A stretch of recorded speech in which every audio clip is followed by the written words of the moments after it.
Bem-vindos de volta. Essa pausa aqui de minutos, então a galera vai ver que é conteúdo o tempo todo. A gente vai ali aqui o dia inteiro até às 7 da noite, às 7 da noite, né?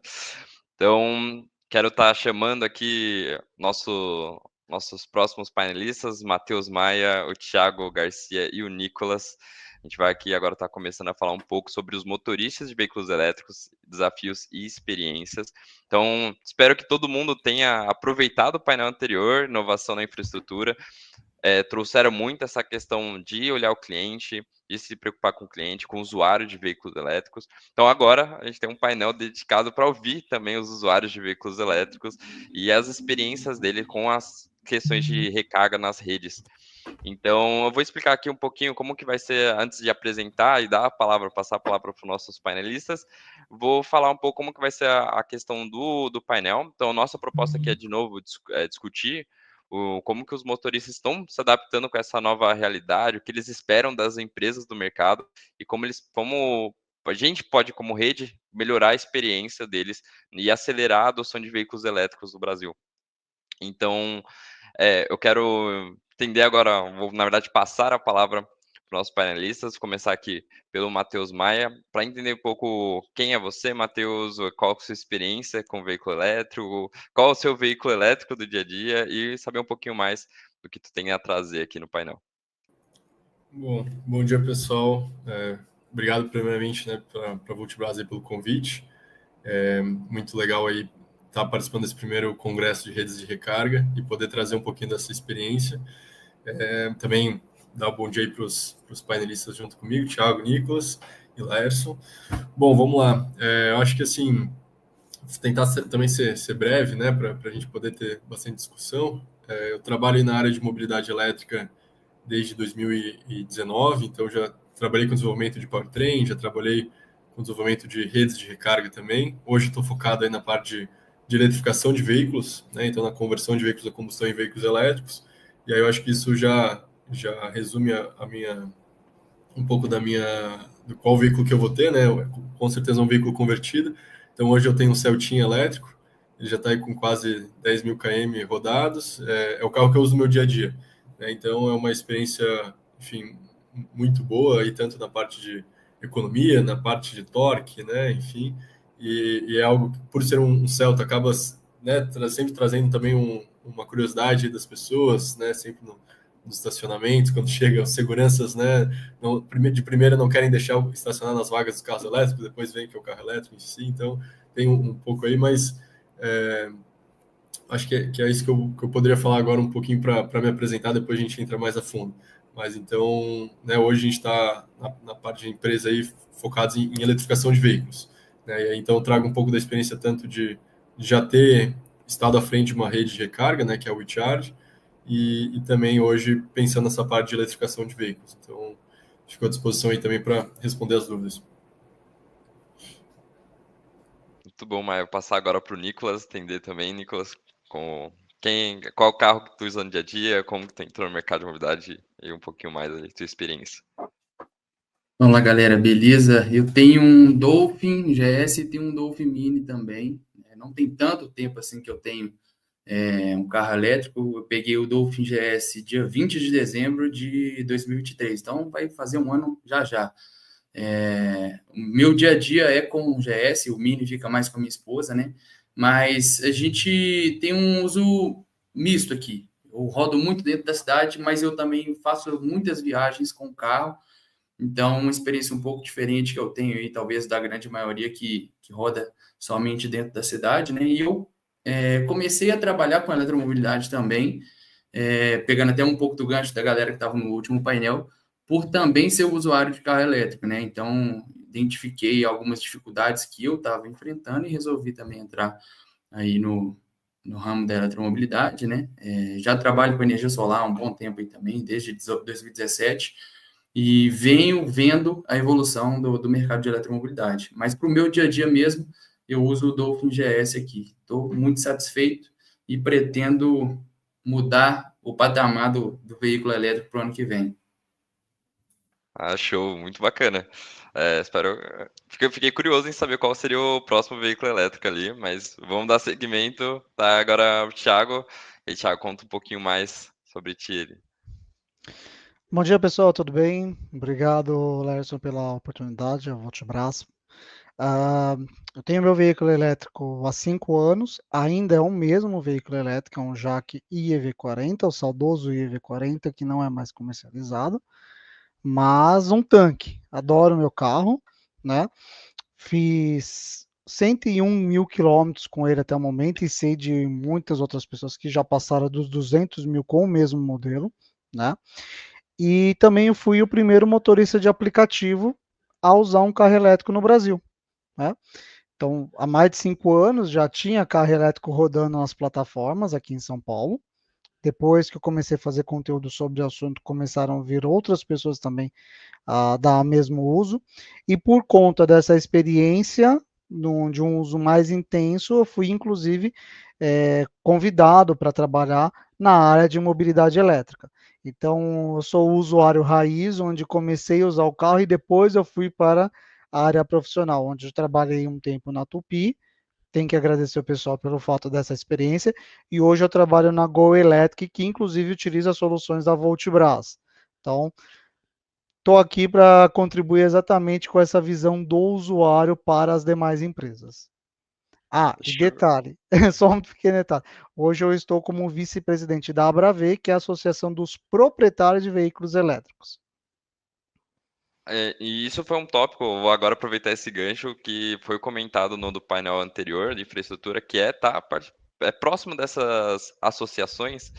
Então, aí mais uma associação, pessoal que está assistindo, para vocês acompanharem. Então, pegue as redes sociais aí do Thiago, procure no LinkedIn e fiquem atentos ali. E eu queria agora começar a entender até um pouquinho, antes de a gente entrar nos tópicos e perguntas, como foi a transição para vocês de sair de um veículo a combustão para um veículo elétrico ali? Quais os desafios que vocês enfrentaram no início e como vocês superaram?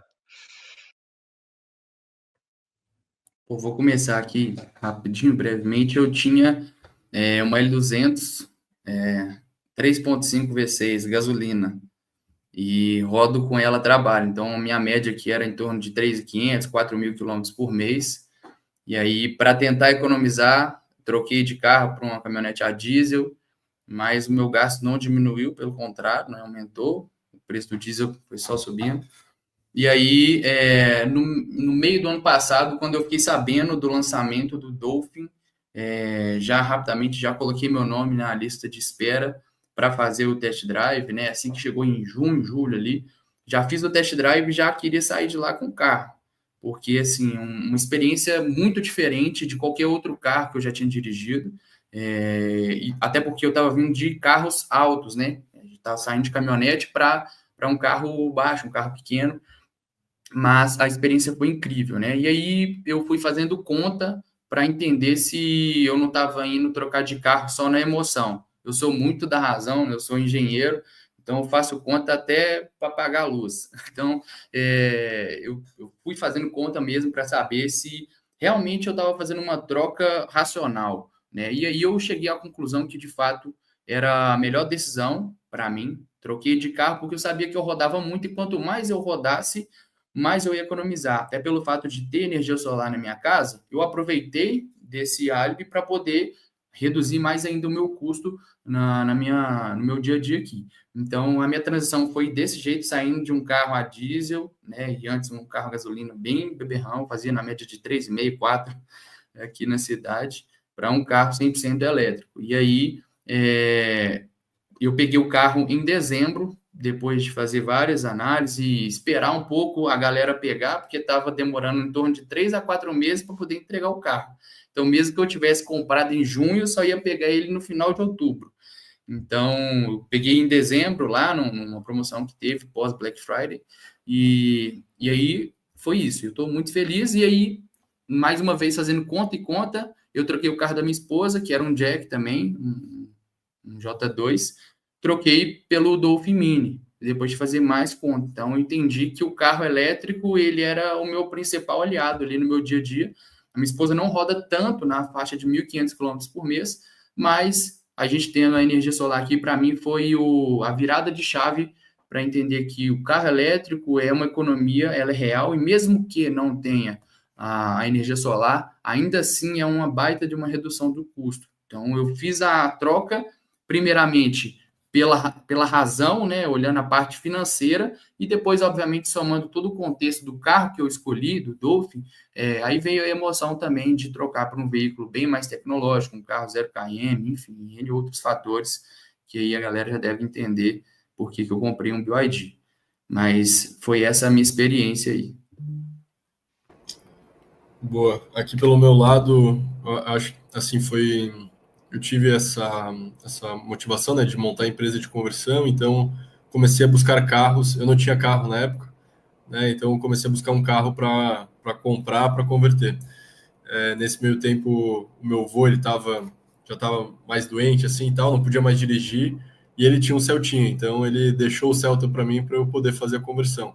No fim, eu acabei ficando, enquanto o projeto não ficava pronto, né, e era algo que eu tocava nas horas livres, o Celtinha eu fiquei rodando com ele uns 2 anos, mais ou menos, no combustão, né, com o meu carro pessoal. E aí eu fiz bastante coisa com ele também, fui para lá e para cá, né, não só na cidade, mas fiz algumas viagens. Então eu tive essa primeira experiência com um veículo a combustão. E depois, na hora de. Né, enfim, a conversão ficou pronta, eu comecei a usar o Celta no dia a dia.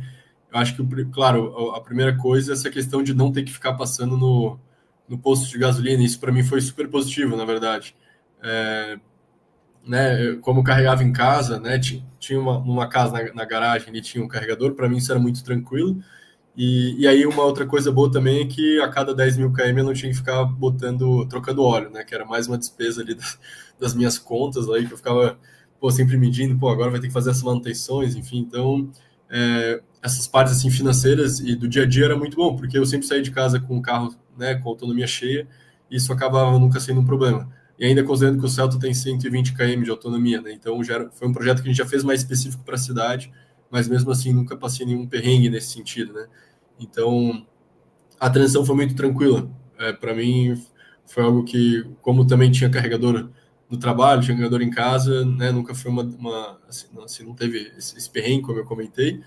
E eu acho que o mais legal também foi durante essa transição assim do combustão para o elétrico, entender como o mesmo carro se comporta com as diferentes tipos de tração, né? Mas aí foi mais uma análise ali minha e até para a empresa para a gente entender, né, um pouco da dinâmica veicular do veículo, enfim, mas acho que a transição assim foi isso. Aí os principais desafios, claro, quando a gente pensa numa viagem um pouquinho mais extensa, principalmente pelo Celta só ter 120 km, eu acabava tendo que me programar um pouquinho mais. Então, claro, já fiz uma viagem para Balneário Camboriú, teve ali para Praia do Rosa, né, distâncias pequenas, saindo de Florianópolis, mas mais do que isso não fui, né? Então, mais longe do que isso, normalmente eu contava com o carro a combustão de algum amigo ou de alguém da família, né? Mas para o meu dia a dia, que era mais aí de 95%, quase 100% né, de quando eu usava um carro e era o meu, era dentro da cidade.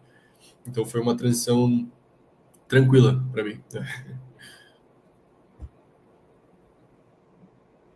Bom, Matheus, acho que agora um pouquinho do Thiago.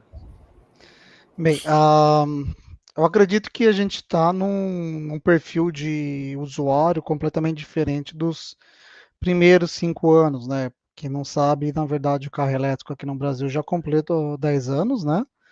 Os primeiros modelos que estavam mesmo na mão do consumidor foram os BMWs i3.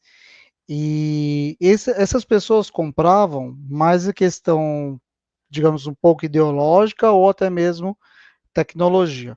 O meu caso também foi muito racional, como o caso do Nicolas, mas um pouco de manutenção e mais em relação ao rodízio veicular aqui em São Paulo, porque existe esse famigerado rodízio aqui em São Paulo. Todavia, os veículos híbridos e elétricos são isentos do rodízio veicular. Então, eu tinha muito estresse quanto a isso, pelo menos uma vez por semana eu ficava muito nervoso por conta disso, não por outros motivos.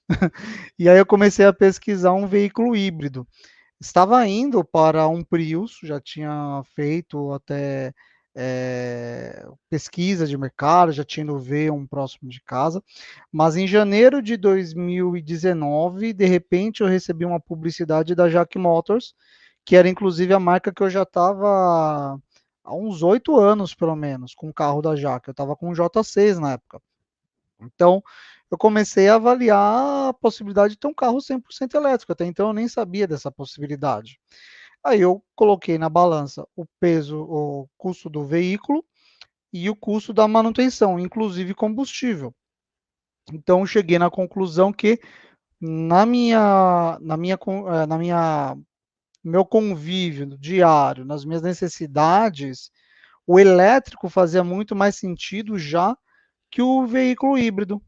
Então, eu acabei partindo para o veículo elétrico por conta da isenção do rodízio e também por conta do custo de manutenção. E tem um detalhe: até hoje, depois de mais de 5 anos, eu não tenho um carregador dentro da minha casa.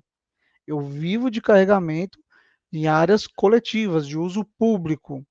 Então, não é a melhor experiência, mas é possível sim viver de carregadores públicos, dependendo da região que você está.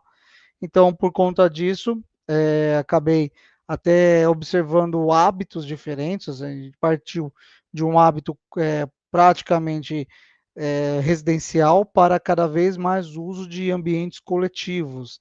E no meio desse trâmite também nós tivemos a saída da pesquisa e desenvolvimento, do marketing, para empresas que prestam serviço de carregamento.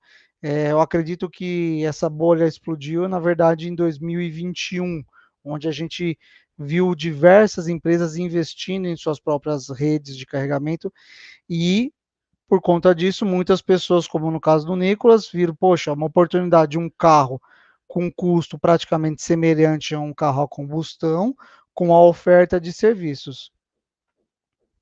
Vou aproveitar até para fazer um gancho e entrar nos nossos tópicos aqui do nosso painel, porque quais são os principais desafios que você enfrenta hoje, no dia a dia, para localizar esses pontos de recarga ou tempo de recarga, já que hoje tu tem um perfil de utilizar mais essa recarga pública, Thiago?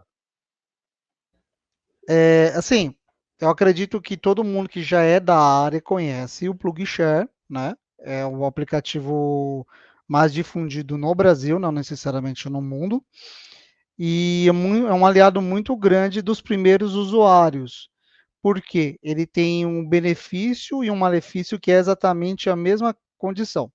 O benefício dele é que qualquer pessoa pode cadastrar um novo ponto de carregamento. Ou seja, ali você tem a atualização dos novos pontos, feedbacks, imagens, é a rede de usuários colaborando para os demais usuários. Então, uma rede muito colaborativa. E é isso que torna a mobilidade elétrica tão apaixonante. Os usuários de veículos elétricos são colaborativos na maior parte das vezes. Só que também temos um problema que é exatamente que qualquer pessoa pode cadastrar qualquer coisa. É uma plataforma tão colaborativa que não existe ninguém que faça auditoria. Tanto que se a partir de um momento que alguém cadastra um ponto errado, esquece, aquele ponto vai continuar errado lá e vai continuar trazendo informação equivocada para os demais usuários. Até para mim, um perigo. Você acaba atraindo pessoas talvez para alguns lugares mais esmos, né? Pensando que vai ter realmente um carregador lá.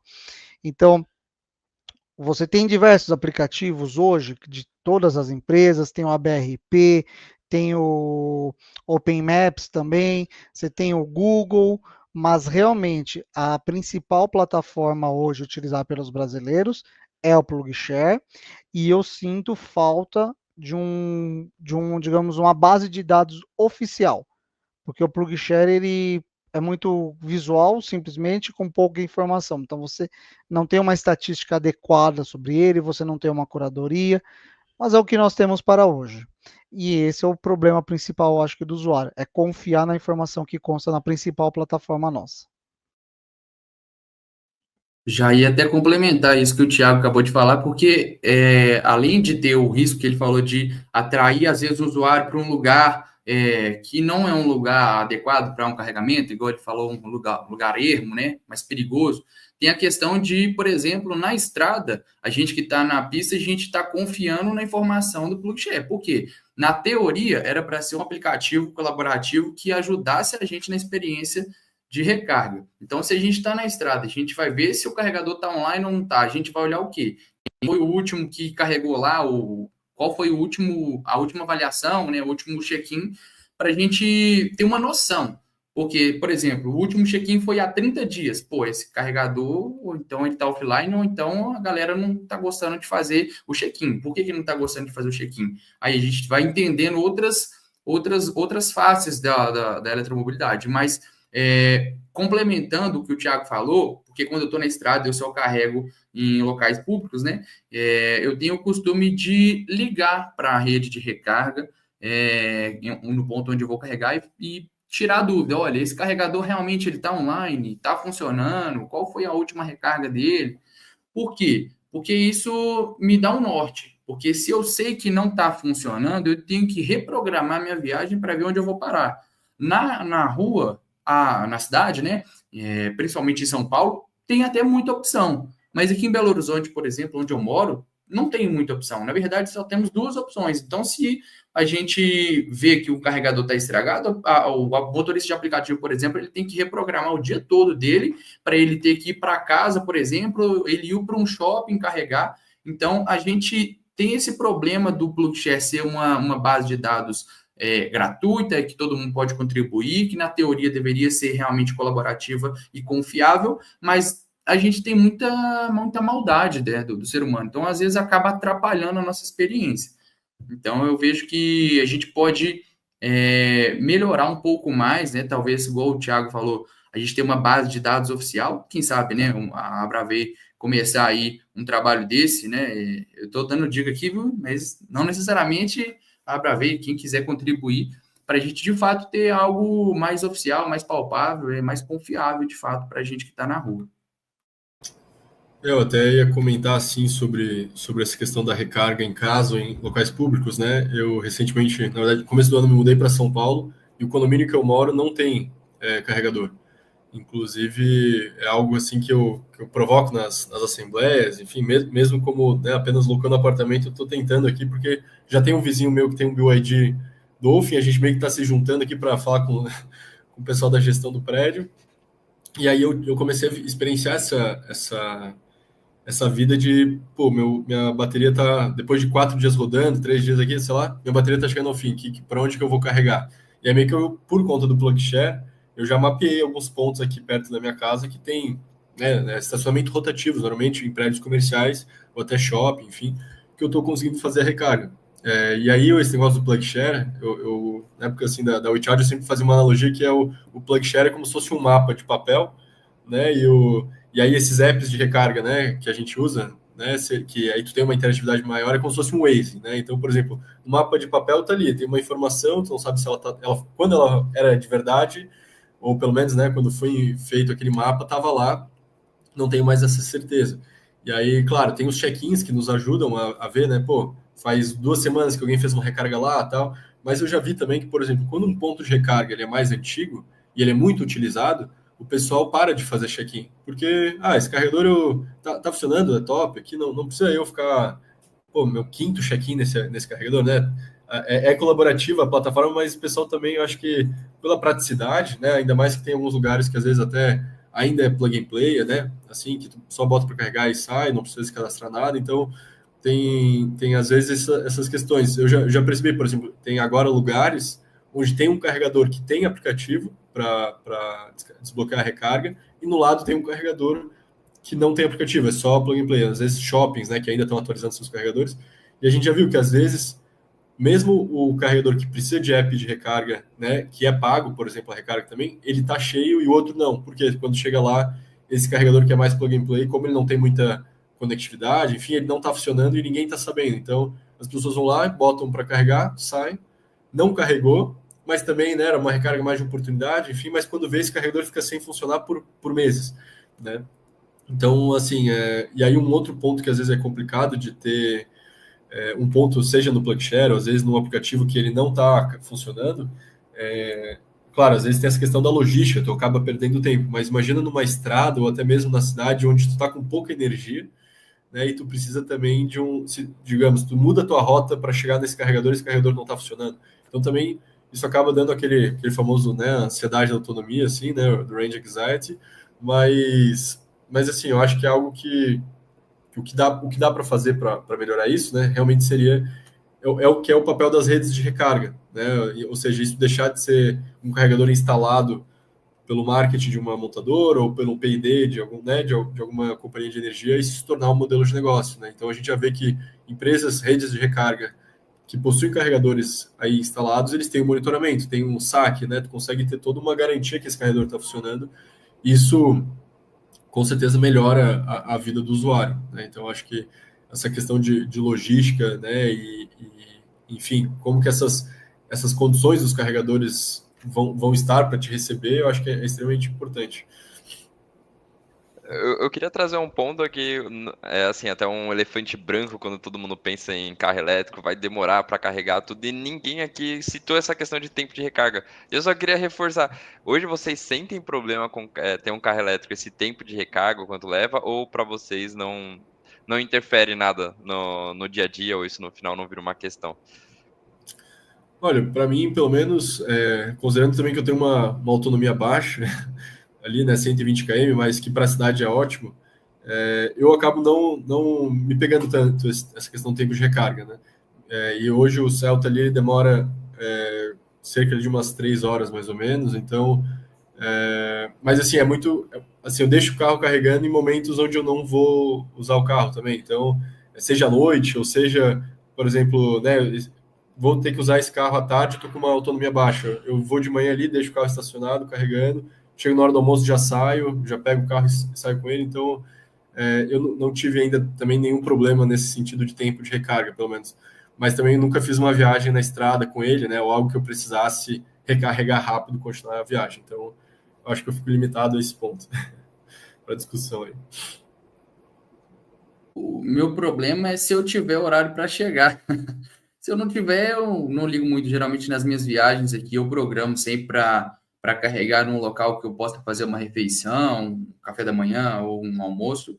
E a gente vai se adequando assim, né? A gente sabe que, pelo menos o Dolphin aqui, a gente consegue rodar na faixa de 280, 290 km na estrada. Então, eu consigo ter um bom período rodando e depois, se eu precisar de parar 1 hora para carregar, 1h10, 1h15, não tem problema. Já tive a situação de ir para um carregador, por exemplo, me programei para almoçar no lugar, estava até indo para São Paulo recente, deve ter 1 mês e pouco, e aí me programei para parar no carregador que eu sabia que tinha um restaurante e eu sabia que lá funcionava sempre. E eu sabia que eu ia pagar caro, que era um carregador da Volvo.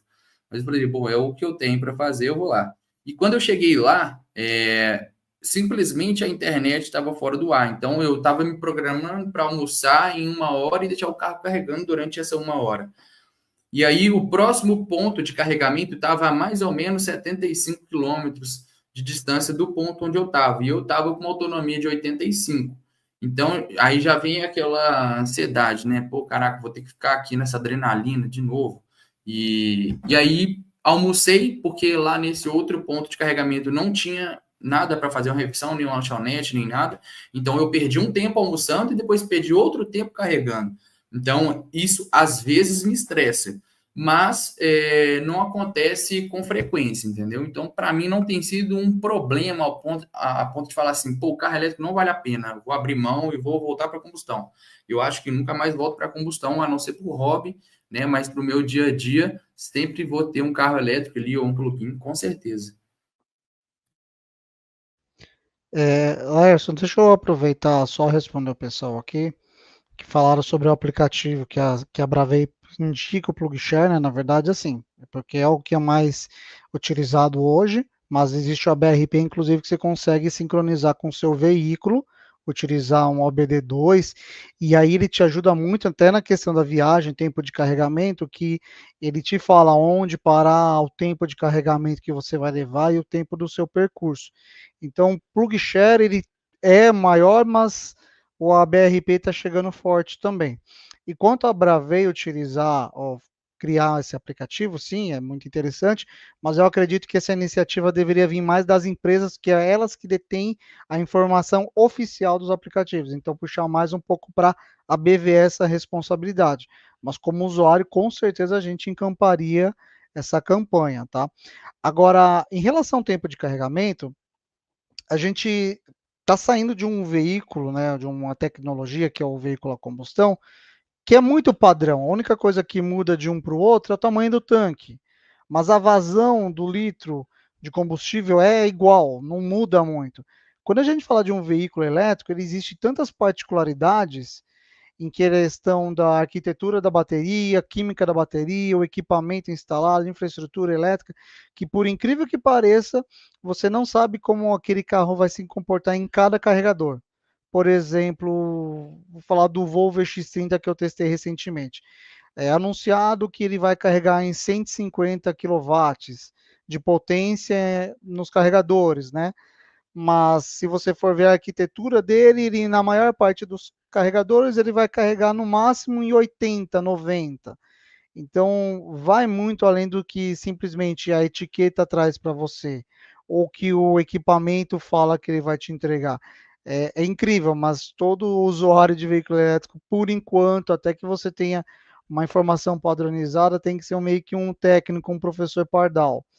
No final das contas, isso não vai trazer uma mudança tão grande na experiência, porque a gente observa que em vez de você ficar meia hora, você vai ficar uma hora carregando. Ah, tá bom, 30 minutos a mais, é o dobro, mas são 30 minutos a mais apenas, entendeu? Isso faz mais diferença para as empresas que para o usuário em si, se você for pensar bem, porque as empresas elas vivem de rotatividade. E a gente sabe que a maior parte dos locais tem um carregador, no máximo dois. Então, você ter um carregador que atende dois carros, na verdade, é você atender dois carros pelo dobro do tempo. Então, a gente precisa ter uma evolução no desenvolvimento da infraestrutura que não basta você colocar um carregador, entendeu? A experiência do teu usuário vai ficar muito limitada e a tua operação também vai ficar cada vez mais, como diria o pessoal de TI, vai exigir sempre aquela história do 6-9, você tem que estar disponível 9999% do tempo, porque se você não tiver disponível todo o tempo, você vai prejudicar o primeiro, que vai prejudicar o segundo, que vai prejudicar o terceiro, e aí você tem uma queda de dominós ali. Então, a dor de cabeça do usuário está sendo porque os carros estão se desenvolvendo, estão se atualizando mais rápido que a infraestrutura de carregamento. E o hábito do usuário também está mudando completamente antes mesmo das empresas conseguirem lidar com os primeiros usuários. Muito, muito é a realidade que todos nós estamos olhando e vivendo isso. Eu vou puxar até porque tu trouxe essa questão da infraestrutura, que também foi nosso painel anterior. Aí, para quem não acompanhou, quem está chegando agora, vai ficar gravado, pode assistir depois. Mas eu queria saber, na visão de todos vocês, assim, como as condições das estradas e da infraestrutura estão influenciando a experiência de dirigir um carro elétrico no dia a dia. E eu vou até puxar um gancho com uma pergunta da audiência, que eles perguntaram, né, o que o nosso governo também poderia fazer para não atrapalhar o segmento de veículos elétricos. Então, eu queria saber tanto o que as condições da estrada e de infraestrutura estão influenciando na experiência e o que vocês acham que o governo poderia fazer para auxiliar, né, para não atrapalhar, como foi falado aqui pela nossa audiência. Bom, vamos lá. Eu acho que o primeiro ponto, assim, nessa questão de infraestrutura e condições das estradas, acaba sendo um grande ponto-chave, né? As pessoas realmente, por mais que o veículo elétrico, ele é na minha visão, pelo menos, o veículo ideal para a cidade, né? Ele se comporta muito bem na estrada também, porque tu acaba tendo, né, uma economia no uso geral dele, enfim, então ter pontos de infraestrutura na estrada é muito importante para que a gente tenha uma disseminação da mobilidade elétrica no geral. Né? A gente já viu, por exemplo, se eu não me engano, e aí Thiago e Nicolas, daí vocês me corrigem também se eu estiver errado, ou Lerson, mas tem alguns, se eu não me engano, pelas regras até das concessões agora das vias públicas, né? Assim como é obrigado, por exemplo, a ter pontos de socorro, né, de guincho, caso dê alguma pane seca. Se eu não me engano, as concessionárias aí das rodovias têm um certo tempo para instalar já carregadores rápidos aí nas vias também para garantir isso. Então, eu imagino que esse seja uma ação que o governo possa fazer para ajudar, né? Então, ou seja, quem é responsável por fazer a manutenção e garantir, né, essas rodovias precisa também oferecer infraestrutura de recarga. Acho que esse é um ponto. Mas a gente vê também que, assim, o Brasil está acostumado a não ter que depender do governo, né, para realizar, para avançar no mercado. Então, a gente vê a iniciativa privada indo muito bem. A gente tem algumas empresas aí que são né, redes de paradouros aí, iniciando suas próprias redes. A gente vê montadoras continuando a investir também, então, em infraestrutura de recarga. Então, assim, eu vejo que isso impacta muito na parte de quem viaja, né? Não é a grande parte dos clientes, eu imagino, né? Quando a gente tem uma média aí de deslocamento urbano, 40 km por dia que as pessoas rodam mais ou menos no dia a dia, né? Que é de casa até o trabalho, escola, os filhos, enfim, shopping, enfim, não tem muito mais que isso, mas claro que tem muita gente que faz essas viagens longas, então é necessário sim infraestrutura de recarga nas estradas. E aí, o que a gente comentou assim das condições, né? Às vezes até ter essa falsa expectativa de chegar num ponto de recarga e ele não está funcionando, é muito complicado, porque aí às vezes não vai ter autonomia para voltar, autonomia para ir até um próximo ponto, então é importante que tenha acho que assim, é tanto uma questão de informação quanto de também infraestrutura, sabe? Porque às vezes uma falsa informação ela é muito pior do que não ter, né, a infraestrutura de qualidade. Então, se tu sabe que ele não tem, pelo menos tu consegue se programar para parar antes ou depois. Mas agora, tu contar com aquilo que é o complicado. E aí, assim, como eu comentei, se eu não me engano, tem essa questão das concessionárias aí, das rodovias vão precisar instalar carregadores nos próximos anos. Era algo que eu acho que estava tramitando, não sei se já saiu ou não, é algo que eu me recordei agora. Mas eu acho que, assim, esses projetos de P&D Anel, né, querendo ou não, é dinheiro público também, então teve um grande papel aí, né, nesse pontapé inicial da infraestrutura de recarga nas estradas. E aí, claro, assim, quando a gente vai comentar por exemplo, o papel das montadoras, né, a gente conhece a maioria a maioria não, todas as montadoras hoje no Brasil são de fora, né, e por ter um pouco de contato com algumas dessas montadoras, quando eles falaram com essas, né, o que a gente sabe, assim, que eles falaram com as suas matrizes, né, nos seus países de origem, todos eles falam, mas o governo brasileiro não vai botar infraestrutura de recarga, né, porque isso é comum em outros países. Claro, nos Estados Unidos a gente tem a Tesla fazendo seu papel, mas digo, em outros países é muito comum o governo ter esse papel, né? Então, porque é uma questão de infraestrutura pública, né? Assim como uma rodovia, uma infraestrutura de recarga, por exemplo. Mas foi algo que não foi feito e a gente sabe que não tem uma perspectiva, um plano de governo, pelo menos para isso, assim, não é também, eu acho que uma das prioridades do governo brasileiro, né? Diante de tantos outros problemas. Então, eu acredito muito na força aí do mercado, né, dos empreendedores, enfim, do que a gente consegue fazer para impulsionar o mercado e não ficar esperando coisas do tipo, né? Mas eu acho que toda ajuda é sempre bem-vinda. Acho que seria isso, assim. Acho que a gente começar a empurrar o carro, uma hora talvez o governo nos ajude a empurrar aqui também, ao invés de, né, ficar pedindo carona, ficar pedindo essa ajuda. Então, eu vejo mais nesse sentido. Posso continuar? Porque infelizmente eu vou ter que sair até umas 11h30, tá, gente? Vamos lá. A gente fala de governo brasileiro, ele tem que aprender a separar um pouco. Nós temos diversos níveis e cada entidade. Então, nós temos o municipal, o estadual e a União Federal, né? A gente tem visto muito mais ação por parte dos municipais. Por exemplo, cidade de São Paulo com isenção de rodízio, cota parte, do IPVA sendo reembolsado, algumas ações como obrigatoriedade de instalação de pontos de carregamento em novos empreendimentos, a gente vê isso no Distrito Federal, em alguns estados com a isenção do IPVA. Então, parece que quanto mais próximo do cidadão mesmo, porque realmente a União está muito distante, está lá em Brasília, né? É mais fácil de você atingir. E por conta disso, inclusive, tem sido muito mais fácil a gente atingir o legislativo, o vereador, o deputado, o senador. Tanto que se a gente for no âmbito legislativo, como a Câmara dos Vereadores de São Paulo, ontem teve uma discussão sobre a renovação da lei de incentivo à mobilidade elétrica em São Paulo.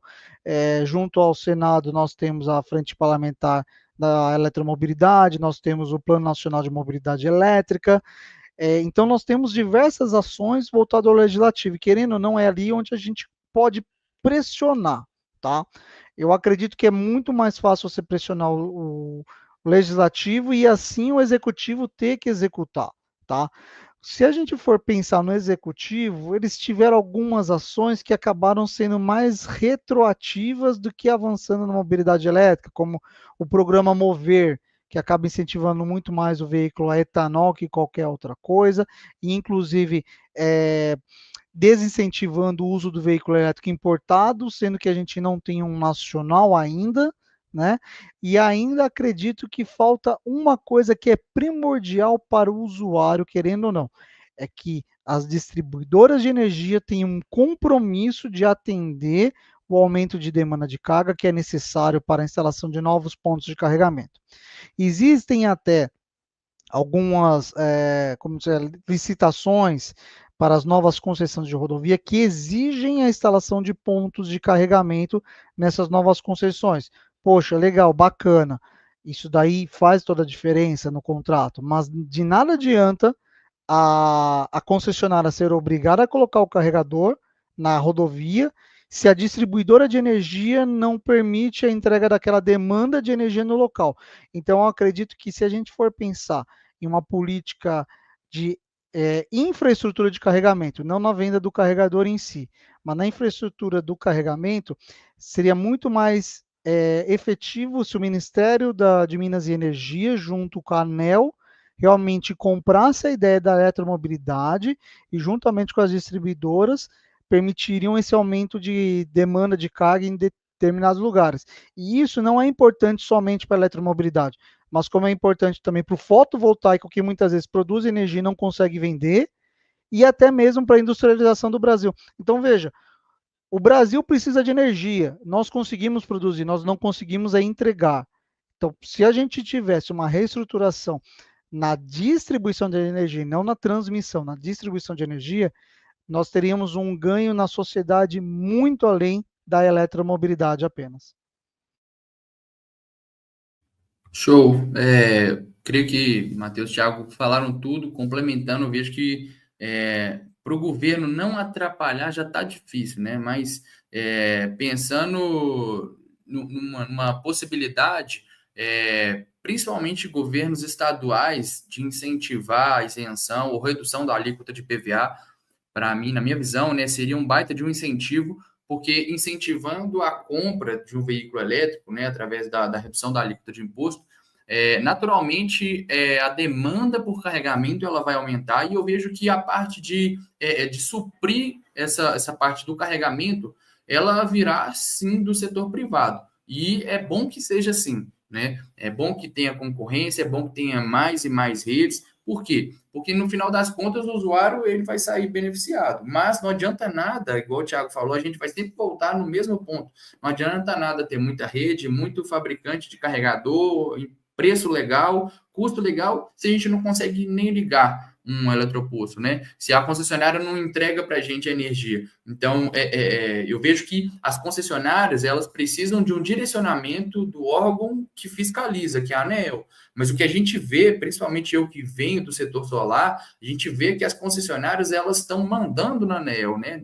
Nenhum direcionamento da própria agência reguladora tem surtido efeito nas concessionárias. Eu falo com muita propriedade aqui em Minas Gerais, a CEMIG ela não cumpre nenhuma determinação da ANEEL, ela faz simplesmente o que ela quer. Então, eu vejo que esse é um grande problema que a gente tem enfrentado já no fotovoltaico em Minas Gerais e, consequentemente, vamos ter esse problema na eletromobilidade. Então, se eu pudesse resumir, tudo vai voltar no ponto que o Thiago falou das concessionárias. Não adianta nada ter todo o investimento, todo o aparato por trás, sendo que a gente não consegue ligar um carregador, né? Então, o principal para mim seria a ANEEL, de fato, como se diz, obrigar as concessionárias a fazerem a ligação dos pontos de carregamento, né, para a gente ter o aumento, né, da nossa infraestrutura de recarga e, consequentemente, a eletromobilidade de fato vingar. E eu acho um baita de um absurdo esse incentivo por etanol. Só um atento. Com certeza. E o bacana até de novo, desse congresso é que aqui tá todo mundo buscando entender mais esse mercado da infraestrutura de rede de recarga, então é todo mundo buscando em fazer isso daí funcionar e seria um avanço, seria uma oportunidade muito boa se começasse a olhar também pra gente, do que a gente ter que criar esse mundinho aqui, tentar expandir, tentar criar e tentar se poderia vir alguém com uma força maior e avançar, sei lá, umas 10 vezes o que a gente está fazendo na nossa velocidade. Mas eu vou agora retomar, antes que eu sei que o Thiago ele tá sem tempo, ele vai ter que sair um pouquinho antes. Mas aqui todo mundo gosta de fazer cálculos e fizeram vários cálculos para na aquisição dos seus veículos elétricos. Então vou querer explorar um pouquinho nisso e saber como os custos para adquirir e para fazer a manutenção de veículo elétrico se compara a um veículo tradicional. Aqui acho que todo mundo já deve ter feito essa comparação. E se vocês acreditam que é um investimento que vale a pena. Aí eu vou fazer pro Matheus, ele vai ter uma diferencinha que o dele foi uma conversão. Então, até foi uma pergunta da audiência, a questão desses valores de conversão aí. Bem, vamos lá. Como um bom brasileiro, a gente não compra o carro à vista, a gente compra o carro parcelado, né? Então, o que a gente precisa ter em mente é o quanto aquela parcela do carro vai fazer efeito no meu orçamento, tanto para mais quanto para menos. Então, eu acabei substituindo o meu custo de manutenção, o meu custo de combustível pela prestação do carro, tá? Porque a manutenção ela é menor, você perde menos tempo numa revisão, tá? A energia, se você tiver na tua casa ou então com fotovoltaico, que é o melhor dos mundos, putz, aí você praticamente está no paraíso, né? Mas até mesmo carregando os locais públicos sai muito mais barato. Eu diria que na pior das hipóteses, você vai pagar metade do preço que você pagaria pelo quilômetro rodando na gasolina. E sem contar que as manutenções corretivas, não falo nem das revisões, mas as corretivas também a tendência é que sejam menores. Você vai ter um carro muito mais na sua mão que na mão do mecânico. Para vocês terem noção, a polícia de Nova York fez 1 ano de teste com metade da frota, se eu não me engano, elétrica e outra metade a combustão. Eles chegaram na conclusão que enquanto a frota, a combustão passava em média 14 dias na oficina de 1 ano inteiro, a frota elétrica passava 1 dia apenas daquele mesmo ano, certo? Então é uma diferença muito grande. É você comprar algo que vai conseguir usar mais. Esse é o ponto, é saber o quanto que você vai estar pagando e o quanto você vai estar usando. Aí vem sempre aquela pergunta, e a desvalorização do carro? Bem, primeira coisa assim, desvalorização é quando você pega alguma coisa por um preço e, em teoria, aquele preço continua sendo igual e você vai estar vendendo por menos. Quem compra carro não tem que primeiro pensar nisso, porque você não está comprando um ativo, você está comprando um passivo, uma ferramenta de trabalho. Mas você também não tem que pensar que um carro de 2019, com uma tecnologia defasada em comparação com um veículo de 2024, ele vai ter um valor semelhante ao que era de 2019. Entendeu? Então a desvalorização dele vai ter 2 pontos. Primeiro, avanço tecnológico. E segundo, se eu for comprar um carro hoje, eu vou pagar, em teoria, menos do que eu paguei em 2019. Então também tem a questão de reposicionamento de preço. Não é uma conta simplesmente como se falar, eu comprei um carro por 100 mil, vou vender por 80, a desvalorização foi 20. Não. Porque se eu comprei um carro por 100 mil hoje, eu vou pagar 80 no novo, e se eu estiver vendendo o meu por 60, tá meio que elas por elas, né? Mas a questão é, você tem que fazer a conta pela quantidade de vezes que aquele carro está disponível para você. E aí, em segundo ponto, eu também te falo, não coloque o valor do veículo somente no valor monetário. Ele tem que te atender. E é aí que ele realmente vai ter valor na tua mão. É aquele carro que te leva, é aquele carro que você não tem rodízio, é aquele carro que te dá conforto, segurança e principalmente qualidade de vida. Porque todo motorista de aplicativo que pega um carro elétrico para dirigir nunca mais quer voltar pelo carro a combustão, devido ao conforto que ele te dá na condução. É um carro muito mais leve para conduzir. Pensa, você chegar em casa com o corpo descansado, sem aquelas dores todas, eu acho que vale muito mais que dinheiro. E eu posso até falar mais, né? Eu tenho aqui em Belo Horizonte vários e vários relatos de motoristas de aplicativo que tinham carros manuais e foram para um carro elétrico e automático. Então, assim, um ganho é muito notório, palpável, esse primeiro ponto. O conforto de um carro elétrico é muito acima, né? E se a gente for pensar em custo, tem coisas no carro elétrico, nessa troca, né, nessa transição de uma combustão para um elétrico, que não são palpáveis financeiramente, né? A gente não consegue mensurar financeiramente o ganho que a gente tem, mas é um ganho que faz diferença no fim das contas, né? E eu vou muito pela linha que o Thiago falou. O que eu gastava só de combustível já é maior do que a parcela que eu estou pagando no Dolphin. Então, a minha conta foi simples. Pô, eu gasto quase 3.200 de combustível por mês. A minha parcela ficou R$ 3.000. Então, além do combustível, do diesel, eu tinha manutenção de troca de óleo, filtro de óleo, o filtro de ar que eu tinha que trocar de 2 em 2 meses, esses 3 componentes que me davam uma despesa de aproximadamente R$ 450. Fora isso, tem N outros itens de manutenção corriqueira. Então, o carro elétrico não tem óleo, não tem fluido, não tem correia, não tem nada para trocar, né, nessa manutenção do dia a dia. E nós estamos falando aqui, na grande maioria dos casos, não vou generalizar, porque tem gente que vai comprar carro elétrico usado, mas da grande maioria um carro novo, que tem aí garantia de 8 anos, 5 anos, 6 anos. Então, a gente está falando de você sair de um carro que ele vai te dar manutenção, vai ter peças para trocar, mesmo que seja um carro zero, ele vai ter peça para trocar nas revisões, né? E o carro elétrico não tem. Eu posso falar aqui, na nossa revisão aqui, a gente trocou somente o filtro de ar-condicionado. E é essa mesma peça que será trocada pelas próximas 4 revisões. A não ser que dê um problema, né, no carro. Mas a manutenção de rotina é isso. Então, o custo do carro elétrico ele é muito menor. E aí, se a gente for olhar pelo lado do combustível propriamente dito, a energia elétrica ela é mais barata do que o combustível fóssil, né? Então, mesmo carregando em casa, tendo que pagar conta de energia, é mais vantajoso do que você ter um carro a combustão, né?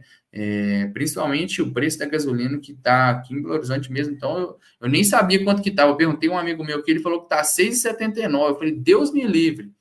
E aí, então, assim, os custos, eles ficam muito menores com o carro elétrico, né? E fora o ganho de conforto, tecnologia, que muita gente saiu de um carro popular, rodava aqui, posso falar no aplicativo aqui, no UberX, por exemplo, no Pop, e foi para um carro elétrico, o cara mudou, inclusive, a categoria de trabalho dele, então o ganho dele aumentou, não é só a economia, é o aumento do ganho no fim do mês, entendeu?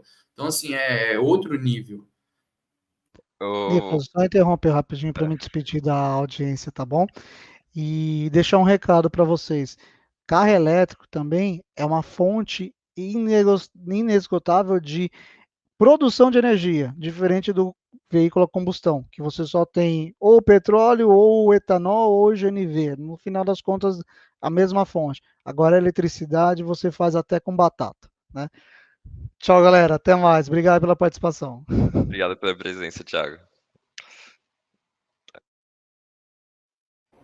Opa, bom, então agora comentando um pouquinho sobre a questão dos custos, né? Não sei, Nicolas, se tu já tinha encerrado ali tua linha de raciocínio que o Thiago estava se despedindo, mas aí também tu me complementa aqui. Cara, assim, a questão do elétrico, antes de entrar na parte dos custos, eu sempre, assim, eu acho engraçado que na hora de comprar um carro a combustão, ninguém faz conta, né? Ah, quanto que eu vou gastar? Pô, será que é mais econômico? Se não é, né? Mas na hora de pegar o carro, todo mundo faz. E é legal que faça, porque faz sentido, né? Eu aqui, por exemplo, né, na parte de eletrificação de veículos, a gente hoje, nosso foco é frotas, né? Justamente porque o veículo com uso se paga, né? Então, essa economia gerada, tanto assim, a economia estimada, mas que a gente já tenha com os dados do Celta ali, é uma redução de custo operacional de cerca de 80%. Tá, de combustível e manutenção para a energia e a manutenção do elétrico. E aí, quando a gente vai falando de frotas, eu tenho alguns dados interessantes assim que é legal compartilhar. Por exemplo, a Prefeitura de Criciúma, né, comprou 100 veículos elétricos, Criciúma ali, né, no sul do estado de Santa Catarina, atualizou sua frota para uma frota elétrica e no primeiro mês teve uma economia de R$ 140 mil de gasolina e manutenção. A Guarda Municipal de São José dos Campos, a Prefeitura de São José dos Campos é uma das pioneiras aí na parte de eletrificação de frotas. Eles são desde 2018 com projetos aí de troca de frota, e eles querem ser a capital com uma frota 100% elétrica. A capital não, uma cidade, né? A ser 100% elétrica o quanto antes. E eles fizeram essa troca da Guarda Civil Municipal. Em 3 anos, eles economizaram 2,5 milhões de reais em gasolina e manutenção. Então, assim, isso tudo, né, já tem cases brasileiros, né, não só nos Estados Unidos, né, tem esse case legal da frota de Nova York, que o Thiago comentou, mas no Brasil já tem isso. E aí, também fazendo um adendo em relação aos Ubers, né, e motores de aplicativo, enfim, 99, toda vez que eu entro num carro, né, de aplicativo, eu entrevisto o motorista, começa a fazer perguntas sobre quanto que ele roda, se vale a pena, se não vale, etc. E dos carros elétricos que eu já entrei, os caras comentaram, ele roda menos, ele trabalha menos para ter o mesmo lucro, né? Porque no carro a combustão ele falava que ele tinha que rodar pelo menos 350 quilômetros, porque era a distância que ia gerar, né, um dinheiro suficiente para pagar essa gasolina e pagar o custo fixo que ele tem.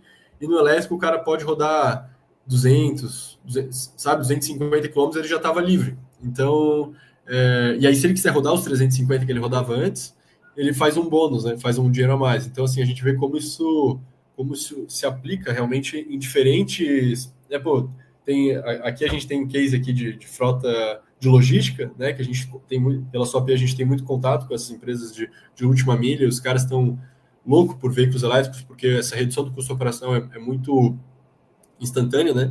A gente tem cases interessantes de frotas públicas, né, que, tô vendo, no primeiro mês, em pouco tempo, já tem um retorno muito rápido, e também com motoristas de aplicativos, né? E aí, quando a gente entra, né, no tópico ali da conversão, que o pessoal perguntou ali nos comentários, hoje a SOP a gente está fazendo só o aluguel de veículos convertidos, né? Então a gente compra os veículos, converte e aluga para as empresas de logística. A gente ofereceu por um tempo o serviço de conversão, mas a gente viu que toda essa questão de manutenção, seguro, depreciação das baterias, toda essa parte é mais interessante que fique, né, sobre a nossa responsabilidade, até para que o nosso cliente tenha uma experiência de uso de veículo elétrico mais tranquila, né? Então, mas hoje, assim, uma conversão de uma Fiorino, por exemplo, seria em torno aí de 120 mil reais. Né? Comparado aí, se for comprar uma Renault Kangoo elétrica, por exemplo, é 260 mil. Então, a nossa conversão está em torno aí de 50% de um veículo elétrico novo.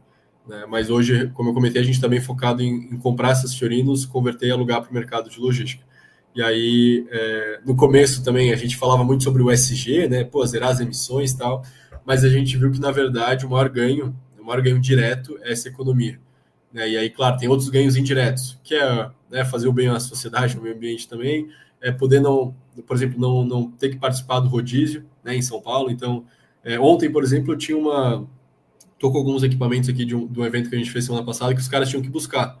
Ontem era o dia do rodízio deles, eles não puderam buscar ontem.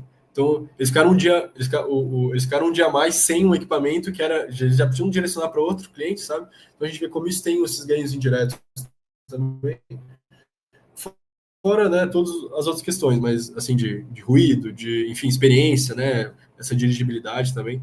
Mas quando se fala em custos, né, a gente tem muito no mercado de logística se fala sobre o TCO, né, o Total Cost of Ownership. Então, quando uma empresa precisa ter veículos na sua frota, ela faz essa conta. Pô, vale mais a pena eu comprar ou alugar? Né? Dentro do aluguel da compra, vale mais a pena ser a combustão, elétrico, a diesel, né, gasolina diesel, enfim. Então, tudo isso já tem pessoas botando essas contas na ponta do lápis e vendo que o elétrico faz todo sentido. Muito, muito show, muito bacana. E eu vou trazer até com essa. É, assim, já tá meio que justificada, né? Ninguém respondeu a pergunta, mas acredito que todo mundo acredita que vale a pena, que todo mundo tá utilizando um veículo elétrico aqui, né? Todo mundo trouxe essas vantagens. E só que a gente tem que ainda lembrar um pouquinho dessa integração com as redes de recarga, né? E hoje eu queria até, de novo, o congresso é focado nesse pessoal de rede de recarga e eu quero que eles tenham a noção do que esperar do mercado. Então, quais são as melhorias mais urgentes que vocês sempre esperam na rede de recarga como usuários de um veículo elétrico? Cara, eu acho que o pessoal tocou num ponto no último painel, que seria essa questão de ter 300 aplicativos, né?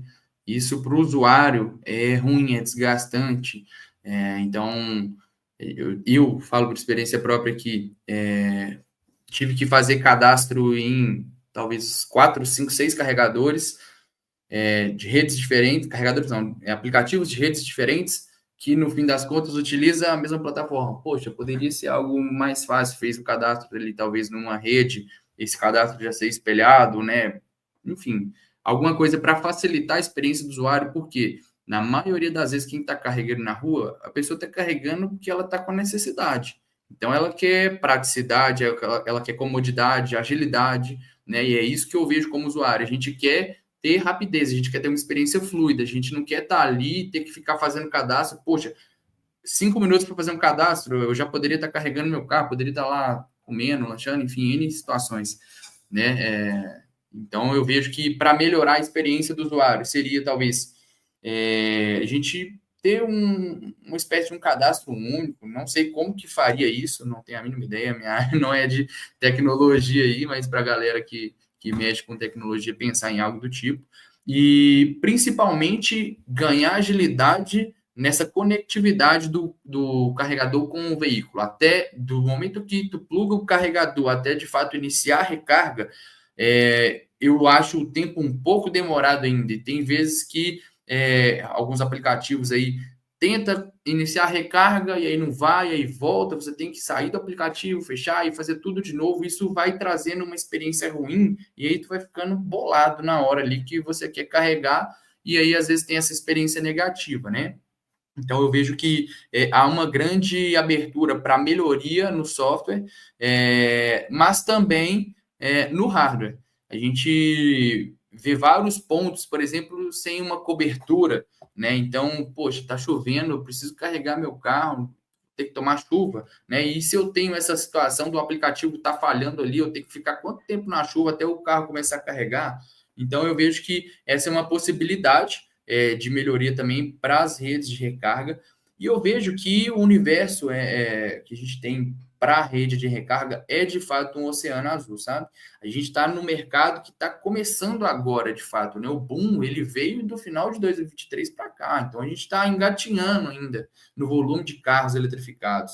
Então a oportunidade ela é muito grande, né? E eu vejo muito pelo que o Poli falou no último painel, quem está entrando agora se posicionar agora vai sair na frente, né? A gente está chegando no momento em que a fonte está jorrando água limpa ainda.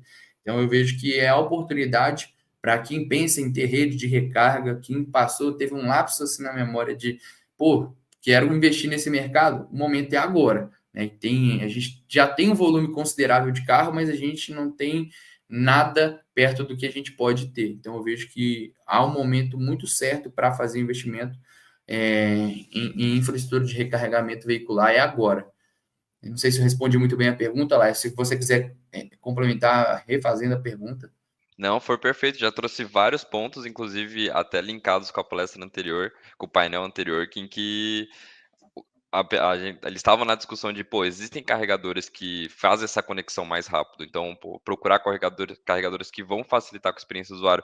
Trouxeram até a questão do RFID, que também traz essa facilidade para o usuário. Então, espero que quando as pessoas que estão ouvindo que tem uma rede ou estão pensando em montar uma rede, já se atentem a esse ponto antes de levarem algum carregador no mercado que já vai levar esses prejuízos para um usuário, né? Tá perfeito colocado, Nicolas. E se outro ponto também que eu deixaria como ponto de atenção seria ter um ponto de internet estável no local do carregamento, porque eu já tive vários problemas do carregador, o hardware está funcionando perfeitamente, mas não tem uma conectividade com a internet legal. Às vezes falha ou às vezes nem tem de fato, né, por N fatores. Até mesmo vandalismo no roteador, enfim.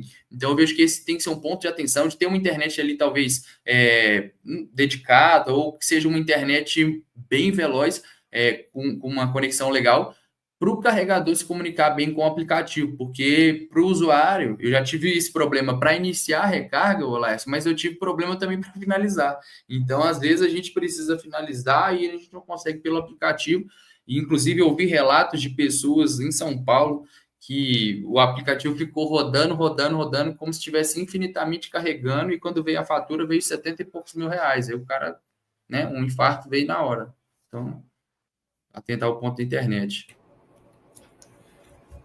Bom, eu acho que assim, do meu lado, eu acho que é um pouco unânime essa questão dos vários aplicativos, né? Todo mundo fala muito sobre isso. Então, todo mundo fala sobre roaming, né? Em termos de tecnologia, pelo que a gente entende, já tem muita coisa validada, já está muito pronto. O que às vezes acaba impedindo o roaming é muito a questão da parte comercial, política, né? Então, beleza. Digamos, eu vou criar uma rede de recarga hoje, eu quero botar os meus carregadores na rede da WeCharge, quero botar na rede da Recar, no Rio de Janeiro, por exemplo, quero botar é tudo Voltbras, por exemplo. Mas, por exemplo, faz sentido para uma rede que é, sei lá, 20 vezes maior do que a minha, né, ter os meus carregadores lá, por exemplo? Faz sentido eu ter os carregadores deles na minha rede para atrair cliente? Né? Como que a gente faz toda essa questão? Pô, um cliente vai carregar num carregador de uma empresa X, vai pagar quanto para essa empresa, mas está usando o aplicativo da Y, sabe quanto que fica para cada parte? Então, assim, a gente fala muito sobre a questão de roaming, como vários apps são ruins, né, ter muitos aplicativos baixados aqui ter uma experiência dificultada, então isso às vezes pode ser um pouco, pode até ir um pouco na contramão, assim, pô, que nem tu comentou, né, Nicolas, eu tive aqui uma ideia, vou montar uma rede de recarga. Faz sentido, por exemplo, ter uma rede de recarga do zero ou faz sentido parcerias, por exemplo, né? Então, a gente tem, né, e aí, claro, eu fui da WeCharge, hoje eu continuo lá no conselho, mas a WeCharge, por exemplo, é uma empresa que tem toda uma infraestrutura de atendimento ao cliente, de saque, né, de monitoramento, de manutenção, que às vezes faz muito mais sentido, eu quero investir em mobilidade elétrica, eu invisto no hardware junto com um parceiro maior, do que às vezes também montar toda uma estrutura, toda uma operação para operar poucos carregadores.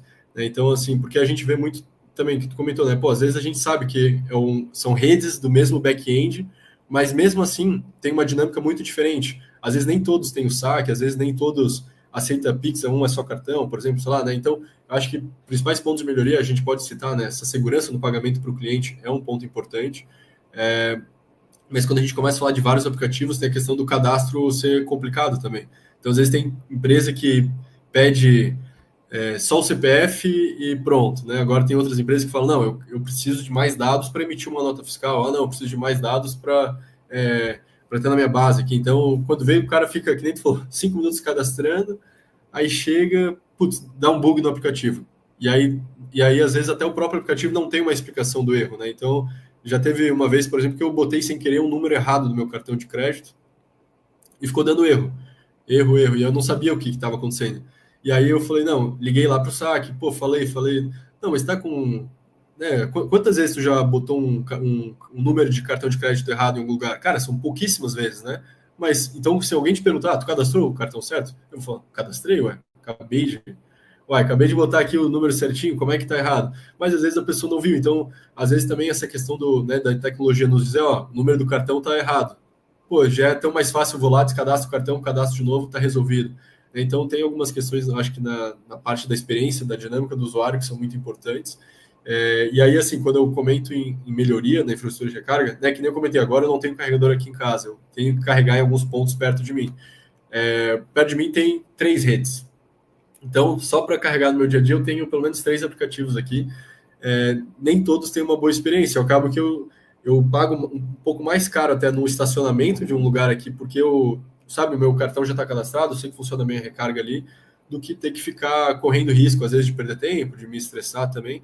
Então, eu vejo assim que é um mercado, rede de recarga, né? Pô, tu vê, tem só na metade do ano de 2024 foi vendido mais veículos do que o ano passado inteiro, né? Veículos eletrificados. Então, o mercado está crescendo muito. Quando a gente fala em rede de recarga, tem muitas oportunidades, mas a minha dica, pelo menos a minha visão, assim, seria tomar cuidado de, às vezes, achar que a gente consegue fazer tudo sozinho, né? Eu acho que essas parcerias são muito importantes e também entender qual que é realmente o teu foco. Digamos, às vezes tem uma pessoa que já trabalha com importação de produtos. Importar carregador vai ser fácil para ela. Mas e fazer uma manutenção, e fazer uma instalação, e fazer um monitoramento, e ter alguém disponível no saque que já sabe trabalhar com isso. Né? Ou, por exemplo... Né? Então, assim, eu acho que é muito importante. Por exemplo, você é uma empresa que tem vários pontos localizados estrategicamente numa rodovia. né? Pô, o meu know-how, então, é fazer esse atendimento ao cliente.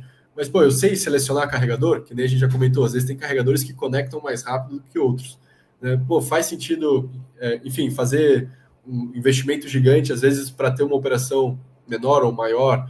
Enfim, então acho que são coisas como essa que são importantes, assim, sempre ressaltar, tanto no lado da rede de recarga, mas também como usuário, né? Eu acho que eu acho que a experiência do usuário acaba mandando em tudo, assim. Se eu tenho um aplicativo onde, eu baixei ele, me cadastrei já com, sei lá, uma conta que eu já tenho cadastrado, se o cadastro é simples, né? Se o cadastro do meio de pagamento é mais simples ainda, e quando eu estou fazendo recarga, pô, é uma experiência assim sem dor, né? Que eu não tenho que ficar ligando. Eu acho que o saque é muito importante, mas a ideia é que tem um fluxo. O saque é o reativo, né? A ideia é que uma experiência de recarga ela flua por completo sem precisar de um suporte, né? Mas a gente sabe que vira e mexe acontece, então é importante ter isso também.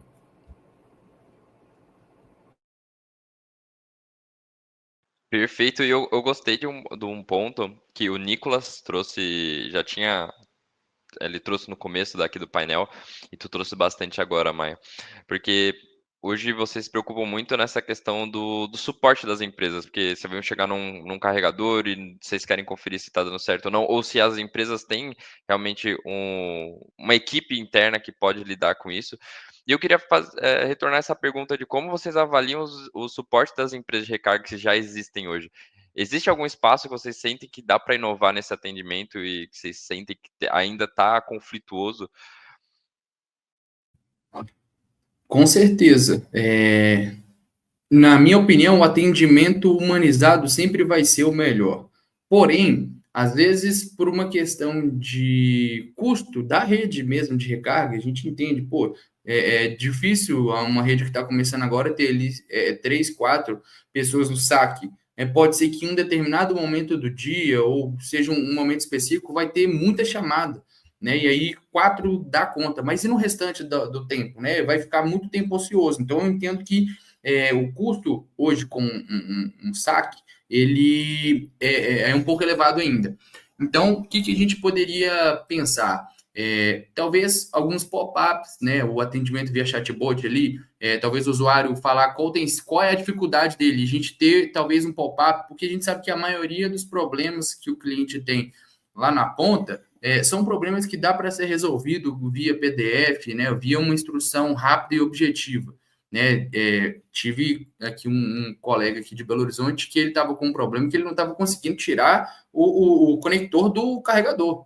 Era simplesmente apertar o botão da trava e tirar. O que ele fez? Ele teve que ligar para a rede de recarga. Pô, tá travado aqui e tal. Então é uma coisa simples, tá? Então, assim, a gente pode melhorar a experiência para o usuário final em termos de atendimento, pensando em talvez um FAQ, né, algo do tipo que seja intuitivo e a pessoa consiga ler ali rapidamente e já resolver seu problema. Mas a gente sabe que o atendimento humanizado ainda é o melhor. Eu já tive experiência de ligar para o FAQ num domingo e a rede simplesmente não me atender, né? Me falaram depois na segunda-feira que eles não funcionam aos finais de semana. Eu falei, poxa, mas como assim? Se eu quiser, então, carregar na rede de vocês, no final de semana eu estou privado. Eu não posso porque você não tem alguém para me atender se eu tiver um problema. Então, assim, tem que ter um suporte, entendeu? Para o usuário final faz toda a diferença. E eu vejo que tem muitas redes que têm negligenciado isso. Tem gente que está pensando que é simplesmente colocar o carregador ali, vai esquecer da vida, vai virar minha aposentadoria. Não vai ser assim, né? Pessoal, no último painel, eu estou falando aqui do último painel porque realmente isso ficou muito latente na reunião, né? Que não é uma mina de dinheiro inicialmente, né? A pessoa tem que entender que é um serviço que está sendo prestado, né? Então, eu vejo que o serviço ele tem que ter um bom atendimento para que ele possa ser bem avaliado. E, infelizmente, a gente tem a mania de generalizar as coisas. Então, se a gente tem um atendimento ruim com 1, 2 redes no saque, o que a gente tem a tendência, né? Quem não está no mercado em si, é só um usuário final. Poxa, o atendimento para carro elétrico é horrível. né? O saque não funciona, aí tu generaliza para todas. A gente sabe que tem várias redes que tem um baita de um atendimento legal, mas aí acaba que o usuário final, que não é compreensível, vai generalizar. Da mesma forma que acontece com uma concessionária de uma marca específica que presta um pós-venda ruim, ele vai falar mal da marca, ele não vai falar mal daquela concessionária. Então, eu vejo que para as redes de recarga, para a galera que está vendo aqui, que vai entrar nesse mercado ou que já está, isso faz total diferença. Ter um cuidado a mais com o cliente final, porque no fim das contas é ele que vai te dar o dinheiro. Né? Então, eu vejo que o tratamento tem que ser de acordo com o que o cliente precisa. Mas se a gente fosse pensar em algo para melhorar rápido, talvez um PDF, um pop-up que conseguisse fazer a resolução de dúvidas básicas ali do usuário, né? Através de um chatbot. Show. Eu concordo. Acho que essa questão do atendimento, o pessoal é muito melhor, né? Até porque às vezes tu consegue explicar uma situação a mais. Mas quem comentou, Nicolas, e foi bem engraçado que tu falou isso, porque assim, no começo da WeCharge, né, a gente mesmo fazia os próprios atendimentos antes de ter uma equipe gigante, e a maior parte das ligações era essa. Pô, não consigo tirar o plug do carregador. O carregador de vocês está me trancando aqui, preciso ir embora, não sei o quê. Não, senhor, já destravou a porta do carro? Ah, destravei, putz, saiu. Ah, agora foi, obrigado. Tá, não sei o quê. Então, assim, às vezes realmente um FAQ ali, né, pô, perguntas mais frequentes, ou até mesmo, às vezes, algumas automatizações com chatbot é interessante, né? Se deu algum problema com o carregador, que às vezes é só resetar ele, né? Às vezes mandar um reset via nuvem, por exemplo, daria para ser feito através do chatbot, né? Ah, responde uma pergunta rápida, às vezes não precisa ir para um segundo nível de atendimento, que seria pessoas, né? Pessoas falando ali, não só o chatbot. Então, acho que coisas como essa são inovações tecnológicas aí que são importantes, mas é que nem tu comentou, acho que não é algo que solta um carregador lá em algum lugar e vai viver a vida, né? Precisa realmente de uma né? Eu digo, a rede de recarga que vai fazer esse investimento precisa estar cuidando de perto, ou pelo menos ter alguém que cuide disso para eles também. Acho que ambos os pontos. Perfeito, perfeito. Eu tô gostando que a gente já conseguiu trazer muito da experiência de vocês, como usuários de veículos elétricos, interligar isso com melhorias para a integração com rede de recarga. E agora a gente já está encaminhando provavelmente na nossa última pergunta. Vou incentivar o pessoal que está acompanhando a perguntar também alguma curiosidade relacionada ao veículo elétrico. Mas a pergunta que fica agora é: que conselhos vocês dariam para alguém que está começando, está pensando em comprar um veículo elétrico, mas ainda está em dúvida? Quais os conselhos? Quer ir lá, Nicolas? Vai lá. Então, o conselho primeiramente, você tem um local para fazer a recarga? Tem um local? Não tem? Beleza. Esse é o primeiro ponto que tem que analisar. Segundo conselho, pense no seu dia a dia. Né? Você tem que reprogramar, reaprender, vamos dizer assim, a maneira de conduzir um carro elétrico, por exemplo. Vejo muita gente na internet reclamando do desgaste de pneu. Mas será que você já parou para pensar que o torque do carro elétrico ele é instantâneo? Então, quando você vai arrancar o carro, se você pisa fundo no acelerador, obviamente ele vai comer mais pneu. Então, são coisas básicas que talvez a gente precisaria repensar para ter um carro elétrico. Vejo que o modo de condução ele vai ser alterado, né? Mas um conselho é o seguinte: faça conta, né? Como o Thiago falou, se no fim das contas, se a conta fechar, se o teu custo mensal ele for reduzido ou ele for o mesmo valor, que seja um pouco a mais, mas durante um curto espaço de tempo, é o melhor investimento, né? No seu prédio ou na sua casa tem espaço para colocar um carregador? Não tem. Poxa, então deixa eu analisar como é a minha cidade. Será que na minha cidade tem infraestrutura de carregamento veicular? Poxa, não tem. Então, talvez eu te recomendaria para fazer essa transição um veículo híbrido, né?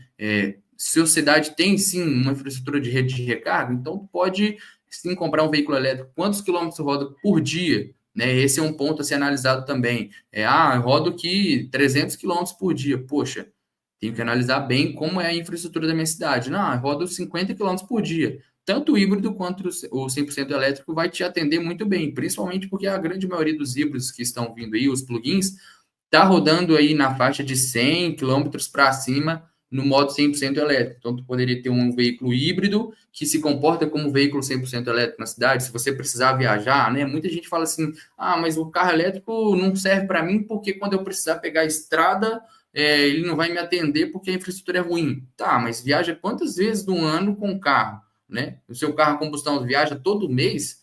Pô, todo mês eu acho loucura. Mas se você precisar viajar todo mês, compra um carro híbrido, né? Não, viaja uma vez no ano. Tá, então compra um carro 100% elétrico, vai te atender na maioria do tempo. E se você precisar de ir para um lugar que não tem uma infraestrutura de carregamento no caminho, aluga um carro a combustão e vai fazer sua viagem. Então, eu vejo que a recomendação, né? A gente não está aqui para falar de marca A, B, C ou D, mas para você se atentar ao que você teria que readequar no seu dia a dia, né? Eu vejo que para mim, a transição foi, entre aspas, fácil, porque eu consegui colocar o carregador no meu prédio, fiz todo o projeto, né, toda a documentação exigida, o prédio aceitou, né, a questão do layout, tudo. Tenho energia solar, então para mim foi uma troca fácil. Mas tem gente que tem a dificuldade, por exemplo, que o Matheus disse aí, que no prédio dele não tem carregador, né? Então a pessoa tem que repensar na maneira dela do dia a dia. Poxa, minha vida é muito corrida, eu não consigo parar durante o dia para carregar de jeito nenhum. Então, vai ter que carregar à noite em algum lugar, vai ter que ir num shopping, ou vai ter que caçar algum lugar público, ou então compre um carro híbrido. Eu vejo que os pontos que eu daria para o pessoal ter atenção, né, uma dica seria essa aí. E marca A, B, C ou D, eu não vou colocar minha mão no fogo aqui. Eu posso falar da minha experiência com BYD, porque é o que eu tenho há um ano e eu sei que é uma experiência legal, mas não estou aqui para falar de marca. Show. Realmente, assim, eu acho que tem alguns pontos interessantes, e aí, só pontuando até, Nicolas, que tu comentou, que eu acho que é legal ressaltar.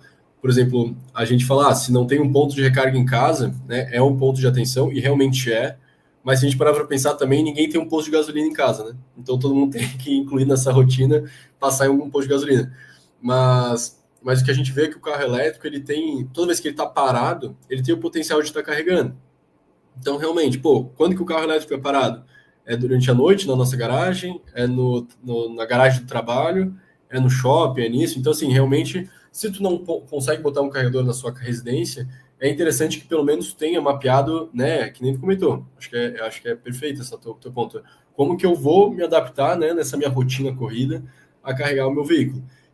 E aí, quando a gente fala em híbridos, assim, daí se for comprar um híbrido para realmente se adaptar, eu acho que tem que ser um híbrido plug-in, né, que possa fazer recargas em eletropostos, porque aí tu realmente vai viver uma experiência de ter um veículo eletrificado. Quando a gente fala dos veículos híbridos que não são plug-in, na verdade é um veículo que consome menos gasolina, né? Ele é considerado eletrificado, já ajuda, legal, beleza, mas no final das contas ele só está economizando gasolina, e aí tu acaba tendo um pouco do pior dos dois mundos, né? A manutenção do combustão, mais essa questão das baterias ali também, que o pessoal se preocupa tanto, enfim, não vou entrar nesse mérito, mas o que eu acho que assim, quando se fala em dicas, né, muitas pessoas falam sobre essa questão, para me adaptar eu vou pegar um híbrido, plug-in. E quando vê, a pessoa fica 3 meses sem botar gasolina, porque fica rodando na cidade no elétrico, carrega em casa, né, compra esse carregador, começa a gostar, enfim. Então, a maioria das pessoas, né, que pelo menos, ou famílias, às vezes, que normalmente tem esse hábito de viajar, é normal, às vezes, ter 2 carros.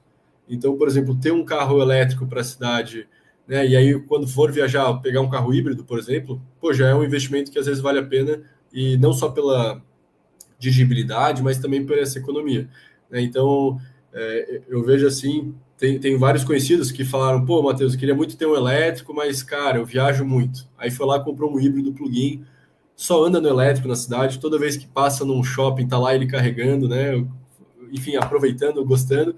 Quantas viagens fez esse ano? Rapaz, fiz 3, eu acho. Uma para cá, uma para lá, enfim, no feriado aqui, feriado lá. Então, assim, realmente, quando a gente vai ver, né, essa questão, eu acho que o elétrico na cidade é incontestável, assim, na minha visão. Acho que não sei, ninguém me mostrou uma conta ainda que não vale a pena ter carro elétrico na cidade. E aí, se a gente for falar isso só de conta, e aí se a gente esquecer tudo que é financeiro e for para o emocional, cara, o carro elétrico é um carro muito mais legal de dirigir, é um carro mais tecnológico. Assim, eu tô com o Celtinha, né, mas pega um BYD Dolphin também, pega qualquer carro de entrada elétrico, né, ou menor, que ele tem muito torque, cara, numa sinaleira, numa subida, a gente vê com o impacto disso, né? Não só no prazer de dirigir, mas também assim como é seguro, né? Pô, preciso entrar rápido aqui, preciso fazer isso, fazer aquilo. Acho que a experiência com o freio regenerativo, né? O One Pedal Drive também, de tu acelerar, soltar o pé, e aí o carro já vai freando, gera energia, tu aprende um novo jeito de dirigir, né? Em descidas tu não usa mais freio, tu só solta o pé e aí tu vê aquela energia voltando de volta para todas as baterias. Acho que é toda uma experiência muito, muito legal, assim. E aí eu saindo já do financeiro e indo 100% promocional. Realmente eu acho que é uma experiência muito legal. E aí, assim, né, enfim, quais conselhos ou quais dicas, assim, eu acho que é realmente a questão de ver quais marcas que te interessam, né, quais níveis aí de investimento gostaria de fazer num veículo elétrico.